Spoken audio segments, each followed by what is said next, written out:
दोस्तों सुप्रभात, good morning, नमस्कार, सत श्री अकाल, आदाब। ये है आपका अपना प्रिय आरजे आदि, मुंबई जनमानुस आदि कश्यप। आज है दिन मंगलवार 24 नवंबर और आज हमारा एक स्पेशल एपिसोड जो कि 200वां एपिसोड है, मैं आज आपको वो प्रसारित कर रहा हूँ।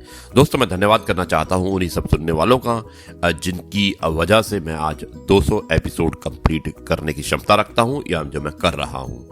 मैं धन्यवाद देना चाहता हूं सुनने वालों का जिन्होंने मेरे इस कार्यक्रम को बहुत पसंद किया और नियमित रूप से सुना। ये एक डेली ब्रॉडकास्ट है जो हमने लॉकडाउन के दौरान यानी कि 25 मार्च के टाइम से शुरू किया था और दोस्तों आज 200 एपिसोड हम कर रहे हैं, जो कंप्लीट कर रहे हैं। मैं सच में दिल से सभी को धन्यवाद देना चाहता हूँ। ये है आपका अपना प्रिय आरजे आदि कश्यप, मुंबई जनमानुस, और आपके लिए लेकर आया है आपका मन पसंद प्रोग्राम पॉजिटिव कर्मा। दोस्तों पॉजिटिव कर्मा के तहत अब आज से हम थोड़ा चेंज करेंगे अपने प्रोग्राम में और रोज हम एक विशेष कार्यक्रम आपको सुनाएंगे और जिसके माध्यम से हम कुछ मैसेज देना चाहेंगे, क्योंकि ये एक मोटिवेशनल और इंस्पायरेशनल चैनल है। एक बार फिर आरजे आदि कश्यप, मुंबई जनमानुस, और आपके लिए लेकर आया है आपका मनपसंद programme positive karma. Episode number है 200। दोस्तों मीठा झूठ बोलने से अच्छा है कड़वा सच बोला जाए। इसमें आपको सच्चे दुश्मन जरूर मिलेंगे लेकिन झूठे दोस्त नहीं।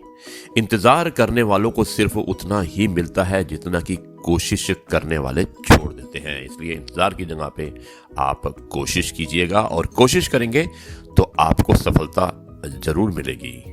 दोस्तों भगवान को त्याग करने वाले बहुत पसंद हैं और सबसे बड़ा त्याग है नेम फेम, यानी कि नाम, मान और शान का, क्रोध का, अहम का, व्यर्थ सोचने का, कड़वे सच बोलने का, दुखदाई व्यवहार का, पाप कर्मों का, दूसरों से नुक्स निकालने का, किसी की कमी कमजोरी बुराई फैलाने का, दूसरों को गिराने का, लालच या आदि चीजों का।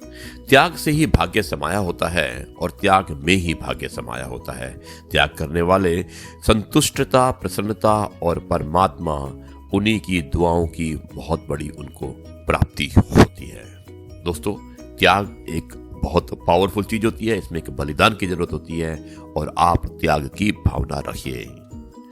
2 चीजों की गिनती करना छोड़ दो, खुद के दुख की और दूसरों के सुख की। आपकी जिंदगी आसान हो जाएगी।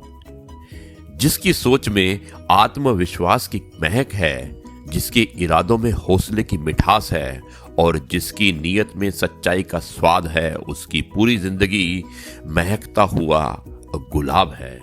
दोस्तों एक प्यारी सी सुबह का प्यारा सा नमस्कार। यह है आपका अपना प्रिय आरजे आदि कश्यप, मुंबई जनमानुस, और आपके लिए लेकर आया है आपका मनपसंद प्रोग्राम पॉजिटिव कर्मा।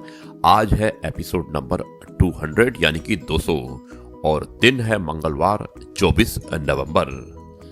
कभी कभी हम अपने बहुत करीबों जो लोग होते हैं उनकी भावनाओं को समझ नहीं पाते, क्योंकि आंख के एकदम पास रखकर किताब को पढ़ना बड़ा कठिन होता है। दोस्तों मैं दोबारा रिपीट करता हूं कि कभी कभी हम अपने बहुत करीब लोगों की भावनाओं को समझ नहीं पाते हैं, क्योंकि आंख के एकदम पास रखकर अगर आप किताब पढ़ते हैं, अगर आप किताब की पढ़ाई करते हैं तो आप नहीं पढ़ पाते हैं, बहुत कठिन होता है। इसलिए अपनों को पहचानना सीखिए, उनकी भावनाओं को पहचानना सीखिए।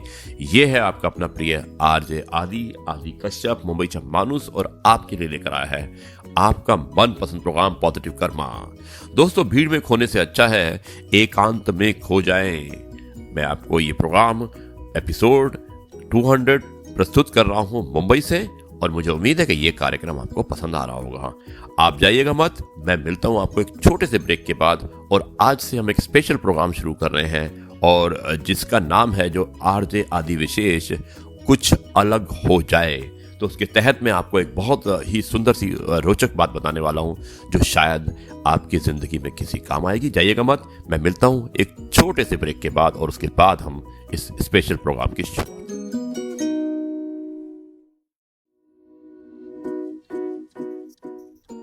ये दोस्तों एक बार फिर आपका अपना प्रिय आरजे आदि कश्यप, मुंबई जनमानुस, और आपके लिए लेकर आया है आपका मनपसंद programme positive karma. Episode number है 200, 24 नवंबर दिन है मंगलवार।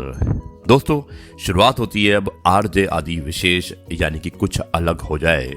तो मैं आपको आज का जो विशेष प्रोग्राम है कुछ अलग हो जाए, उसमें मैं आपको सुनाने वाला हूँ आपकी जो जिंदगी होती है। कहते हैं कि जब इंसान मरता है या मृत्युशैया पे होता है तो वो कभी झूठ नहीं बोलता है। और आज का प्रोग्राम हमारा इसी पर आधारित है कि top 5 regrets of life at the time of dying.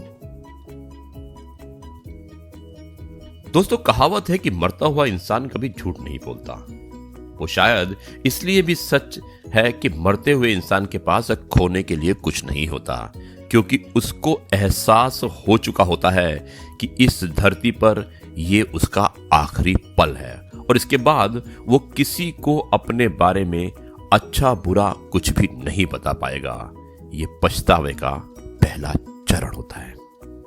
दोस्तों, हम पूरा जीवन खुद को बेहतर इंसान साबित करने के लिए गुजार देते हैं, लेकिन अंतिम क्षण में जब कुछ खत्म होने को आ रहा होता है तो कुछ भी मायने नहीं रखता।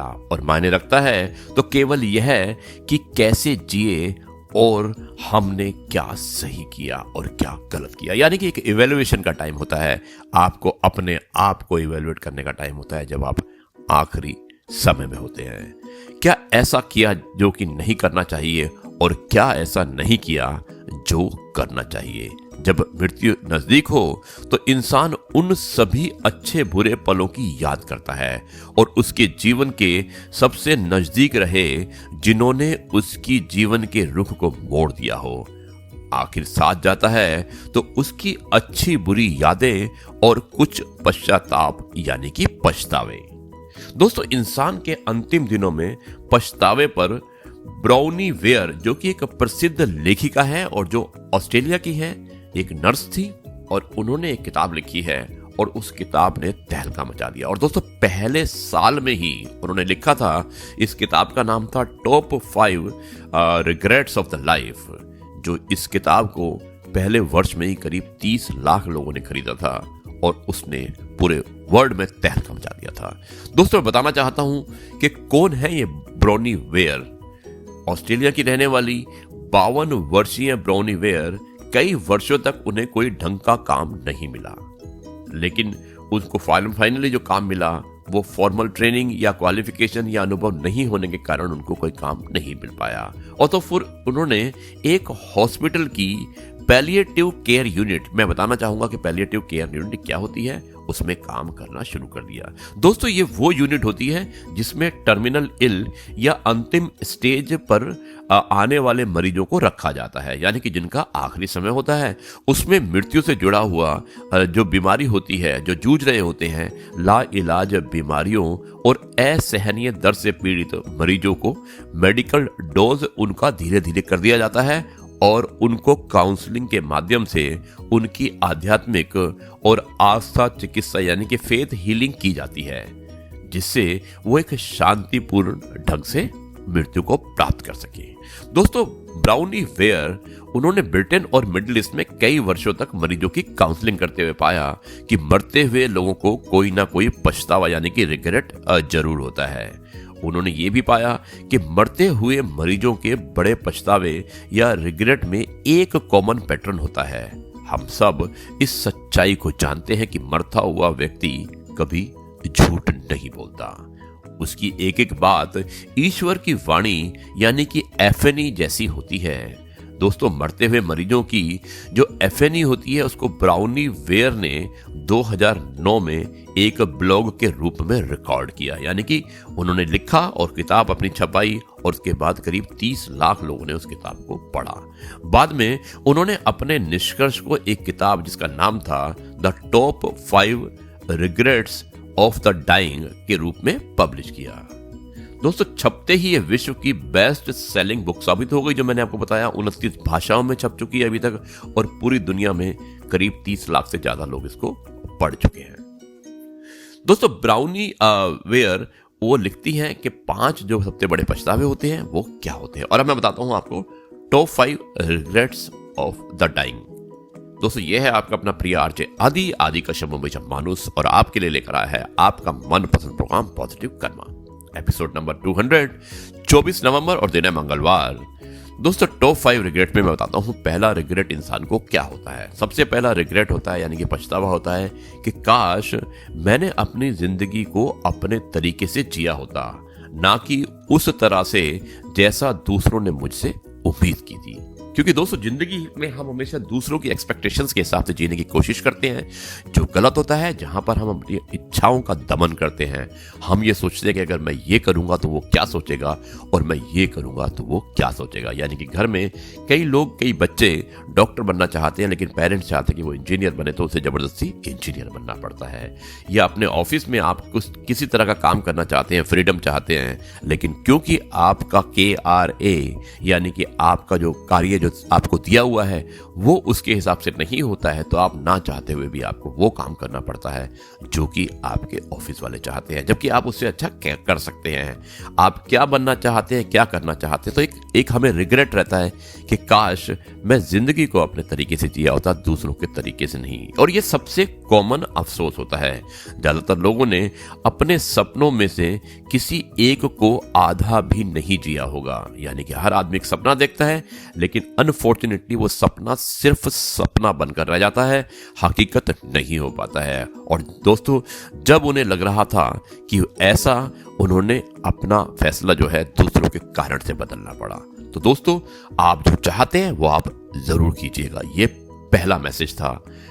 दूसरा जो रिग्रेट होता है इंसान का जब वो आखिरी वक्त में होता है, तो रिग्रेट जो है दूसरा वो ये होता है कि मैंने इतनी ज्यादा मेहनत नहीं की होती। यानी कि होता क्या है कि आप अपने काम में इतने बिजी हो जाते हैं कि आप अपनों से दूर हो जाते हैं। दोस्तों वो लिखती हैं कि मैंने जितने भी पुरुष मरीजों की तीमारदारी की थी, उन सब ने बहुत ही अफसोस जताया, और ये अफसोस जताया कि उन्होंने अपने बच्चों को बड़े होते हुए नहीं देखा, और उन्होंने अपनी पत्नी के साथ अधिक समय नहीं बिताया, अपने परिवार वालों के साथ समय नहीं बिताया, अपने माता पिता के साथ समय नहीं बिताया, जबकि उनके माता पिता ने उन्हें बड़ा करने में पूरा समय लगा दिया था। तो एक बहुत बड़ा रिग्रेट होता है, बहुत बड़ा पछतावा होता है, क्योंकि हम अपने काम को करने के लिए अपने वर्क में, अपने बिजनेस में इतने इन्वॉल्व हो जाते हैं कि हमें नहीं पता होता कि हम अपनों से धीरे धीरे दूर होते जा रहे हैं। तो दोस्तों काम के चक्कर में उन्होंने अपनी जिंदगी में आई खुशियों में तमाम खुशियों को एक पल में ही खो दिया होता है, और ये जिंदगी ना मिलेगी दोबारा, ये गलत बात नहीं है, क्योंकि जिंदगी एक बार मिलती है, इसलिए अपनी जिंदगी को जीना सीखिए। दोस्तों जहां ज्यादातर महिलाएं ऐसी थी जिन पर कमाने की जिम्मेदारी नहीं थी, उन्होंने जरूर अपने परिवार को समय दिया, लेकिन पुरुषों ने अपने परिवार को समय नहीं दे पाए, और इस वजह से उनका एक पछतावा रहा कि काश मैं अपने परिवार को ज्यादा समय दिया होता, मैं कमाने के चक्कर में अपना समय खराब ना करता। तो तीसरा जो अभी जो लिखा है ब्राउनी ने, वो ये लिखा है कि जो पछतावा होता है, जो रिग्रेट होता है, वो कहते हैं काश मैंने अपनी भावनाएं जताने की हिम्मत की होती। या दोस्तों ये भी बहुत इंपॉर्टेंट चीज है कि आपके अंदर कुछ फीलिंग्स होती हैं, कुछ भावनाएं होती हैं जो आप एक्सप्रेस नहीं कर पाते हैं, वो बहुत जरूरी होती है। जो आपको करना है, मेरे ख्याल से वो आपको एक्सप्रेस जरूर करना चाहिए। एक्सप्रेशन ऑफ फीलिंग एक बहुत इंपॉर्टेंट बात होती है। मैं आपको बताना चाहता हूं कि जब भी आपके मन में कुछ बात होती है, आप जरूर एक्सप्रेस कीजिएगा। मैक्सिमम क्या होगा, आप मेंटली प्रिपेयर रहिए ना के लिए। कम से कम ये पछतावा तो नहीं होगा कि काश मैं ये चाहता था, अगर मैंने ये टाइम पे कर लिया होता तो ये हो जाता। ये काश वाली बात आपके साथ नहीं होनी चाहिए। आप अगर किसी को प्यार भी करते हैं तो आपको इजहार करने की हिम्मत होनी चाहिए। और कई बार ऐसा होता है कि आपकी ट्रेन छूट जाती है क्योंकि आप एक्सप्रेस नहीं कर पाते हैं। तो दोस्तों कुछ भी करना चाहते हैं तो आपके अंदर इतनी हिम्मत होनी चाहिए कि आप उसको इजहार कर सकें, उसे एक्सप्रेस कर सकें। सोचिएगा मत कि लोग क्या सोचेंगे, आपके मन में जो है वो आप जरूर कहिएगा, जरूर बात कीजिएगा और जरूर उसे एक्सप्रेस कीजिएगा। दोस्तों चौथा जो रिग्रेट है वो ये होता है कि काश मैंने अपने दोस्तों से संपर्क नहीं खत्म किया होता। दोस्तों ज्यादातर मामलों में लोगों ने पुराने दोस्तों की अहमियत को तब महसूस नहीं किया होता क्योंकि तब उस समय हम एक सफलता की सीढ़ी चढ़ने के चक्कर में हम अपनों से दूर हो जाते हैं और अपने खास करके अपने दोस्त ही ऐसी एक रिश्ता होता है दोस्तों कि जिसमें कोई मतलब नहीं होता है। इसलिए कभी भी अपने अच्छे दोस्तों को मत खोइएगा। वो आपकी ऐसी पूंजी है कि जिसे आप खरीद कर नहीं ला सकते हैं। अच्छे दोस्त बहुत मुश्किल से मिलते हैं। दोस्ती की पहचान कीजिए और अपने दोस्तों को संभाल कर रखिए। आप कहीं पर भी हैं, आप उनके टच में जरूर रहिएगा। दोस्तों, मैं खुद 30 साल बाद अपने पुराने सर्कल में आया हूं through Facebook, thanks to social media, और मुझे उम्मीद है कि आप भी शायद अपने पुराने दोस्तों के टच में आ गए होंगे। और अगर आप नहीं आए हैं तो आप वापस आइए, क्योंकि ये दोस्ती जो होती है यही सबसे कमाल की चीज होती है और ये आपको बहुत रिलीफ देती है। आपकी पुरानी मेमोरीज को आप रिवाइंड कर सकते हैं। तो दोस्तों, जब तक मौत उनके बिल्कुल करीब आकर खड़ी नहीं हो जाती है, तब तक हम अपने दोस्तों को याद नहीं करते हैं। लेकिन आप ऐसा मत कीजिएगा। इसीलिए शायद ये मैसेज इस बुक के माध्यम से, इस ब्रॉडकास्ट के माध्यम से मैं आपको देना चाहता हूं। लेकिन इस मोड़ पर उनके लिए पुराने दोस्तों को खोज निकालना मुमकिन नहीं होता है। जब आप आखिरी स्टेज पे होते हैं, कई अपनी जिंदगियों में इतने मसरूफ हो जाते हैं कि उन्होंने अपने बेहद प्यारे दोस्तों को भी सालों तक खोज खबर नहीं की होती है। सबने मौत के वक्त अपने दोस्तों को बहुत मिस किया होता है। जिन्होंने मिस किया है, जो आखिरी समय में थे, ये वो लोग लिखते हैं कि शायद मैंने अपने अगर दोस्तों को काश टाइम दिया होता तो मेरी जिंदगी थोड़ी और बढ़ जाती। दोस्तों, ये काश जो शब्द है, इससे हमें संभल कर रहना है। दोस्तों, आखिरी जो 5वां जो उन्होंने रिग्रेट लिखा है ब्राउनी ने, वो लिखा है कि काश मैंने अपनों को या अपने को खुश रखा होता, यानी कि खुद को खुश रखा होता। बहुत जरूरी होता है कि आप दूसरों की खुशी के चक्कर में अपनी खुशी को भूल जाते हैं। इसलिए सबसे ज्यादा जरूरी है कि आप सबसे पहले अपने आप को प्यार कीजिए। आप हमेशा महसूस कीजिए कि आई एम द बेस्ट, जो मैं भी खुद करता हूं और मैं उम्मीद करता हूं कि आप भी कीजिए। अगर आप अपने को खुश नहीं कर पा रहे हैं तो दूसरों को खुश क्या करेंगे। कहीं समय ना निकल जाए, कहीं आप अपनी जिंदगी के आखिरी वक्त में इन 5 रिग्रेट्स को वापस जो है पछतावे को रिपीट ना करें। मैं उम्मीद करता हूं कि जो 5 मैंने आपको रिग्रेट बताए हैं, जो आखिरी वाला भी मैं आपको बता रहा हूं कि काश मैंने अपने आप को खुश रखा होता, इसे आप संभाल के रखिएगा। ये बहुत जरूरी है कि पहले आप खुद को खुश कीजिए, तभी आप पूरी दुनिया को या समाज को खुश कर सकते हैं। दोस्तों, आश्चर्यजनक तौर पर यह अफसोस लगभग सबके अंदर देखा जाता है। कई लोग तो अंत तक यह नहीं समझ पाते कि खुशी हासिल करना दरअसल उनकी अपनी इच्छा पर निर्भर था। बदलाव के डर से उन्होंने खुद से यह झूठ बोला कि वो संतुष्ट हैं, लेकिन वो सेटिस्फाइड नहीं होते हैं। दूसरों को दिखाने के लिए हम कहते हैं कि हम सेटिस्फाई हैं, जबकि अगले दिल, अपने ही दिल की गहराइयों में अगर एक बार फिर ढंग से आपको हंसना हो और आप कुछ बेवकूफ़ियाँ करना चाहते हैं, तो आप खुल के हंसिए, बेवकूफ़ी कीजिए। इससे किसी को बुरा नहीं लगेगा, लेकिन आपको अच्छा लगेगा, ये मैं आपको वादा करता हूँ। दोस्तों, जिंदगी एक चॉइस है, ये आपकी जिंदगी है। सावधानी से चुनिए, समझदारी से चुनिए, ईमानदारी से चुनिए, खुशी को चुनिए। दोस्तों, यह है आपका अपना प्रिय आरजे आदि कश्यप मुंबई से मानुस। मुझे उम्मीद है कि ये कार्यक्रम आपको पसंद आया होगा। ये आज का विशेष था, आदि विशेष था, कुछ अलग हट के, और मैं उम्मीद करता हूं कि यह कार्यक्रम आपको पसंद आया होगा। आप मुझे जरूर लिखिएगा। मैं इस कार्यक्रम को अब समाप्त करना चाहता हूं और समाप्त करने से पहले कहता हूं कि शीशा और पत्थर संग संग रहें तो बात नहीं घबराने की। शीशा और पत्थर अगर संग संग रहें तो बात नहीं घबराने की। शर्त इतनी है कि बस दोनों जिद ना करें टकराने की, बस दोनों जिद ना करें टकराने की। रिश्ता होने से रिश्ता नहीं बनता, रिश्ता होने से रिश्ता नहीं बनता, रिश्ता निभाने से रिश्ता बनता है। दिमाग में बनाए हुए रिश्ते बाजार तक चलते हैं और दिल में बनाए हुए रिश्ते आखिरी सांस तक चलते हैं। दोस्तों, यह है आपका अपना प्रिय आरजे आदि कश्यप मुंबई से मानुस, और आपके लिए लेकर आया था आपका मनपसंद प्रोग्राम पॉजिटिव कर्मा। आज था एपिसोड नंबर 200, यानी कि 200वां एपिसोड था। दिन मंगलवार 24 नवंबर। अब मैं आपसे यहीं पर विदा लेता हूं और कल आपसे एक फिर बार मुलाकात होगी, एक नई कहानी, नए किस्से और नए विशेष के साथ। तब तक के लिए आपका अपना प्रिय आरजे आदि कहता है नमस्कार, जय हिंद, वंदे मातरम, भारत माता की जय।